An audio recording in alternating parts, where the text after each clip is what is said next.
সকালে আমরা প্রথমে শোনার সাথে সাথে আমরা হাসান ভাইকে নিয়ে আমরা আসছি, ভিজিট করছি। তারপর আমরা একটু চিন্তা ভাবনা করলাম যে এখানে এখন কিছু সহযোগিতা দরকার আছে, মানবিক সহায়তা। এই অবস্থায় আমরা সকলে ধৈর্য ধারণ করব এবং আল্লাহর কাছে সাহায্য প্রার্থনা করব। আমরা আমাদের সামর্থ্য নিয়ে আপনারা যত তাৎক্ষণিক উদাহরণ বিতরণটা করতে পারেন এবং প্রয়োজনীয় কিছু উপকরণ কিনতে পারেন, এই জন্য আমরা সামান্য কিছু উপহার আপনাদের জন্য নিয়ে আসছি।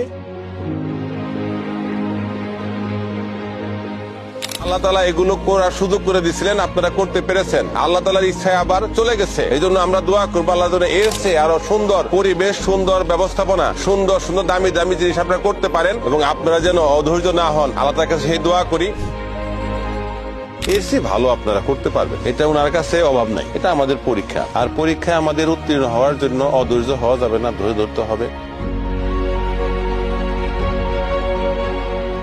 আপনারা উপজেলায় যদি দরখাস্ত করে ইউনোর কাছে যদি সহযোগিতা চান, অগ্নিকাণ্ডে ক্ষতিগ্রস্ত হলে ওনার একটা ফান্ড আছে, ফান্ড থেকে সহযোগিতা করবে। আর সেই ক্ষেত্রে সহযোগিতা দরখাস্ত করার ক্ষেত্রে, দরখাস্ত ওখানে বলে দেওয়ার ক্ষেত্রে আমি সহযোগিতা করব, কারণ সরকারি ফান্ডই আছে এটার জন্য।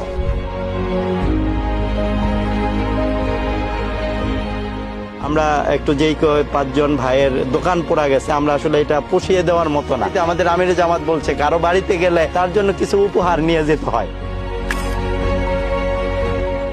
আমরা মানুষ, সবাই সবার জন্য। এই জন্য জামাত ইসলামী মুসলিম ও মুসলিম, নারী পুরুষ, শ্রমিক মালিক সবাইকে নিয়ে এই দেশটা আমরা সুন্দরভাবে গড়তে চাই।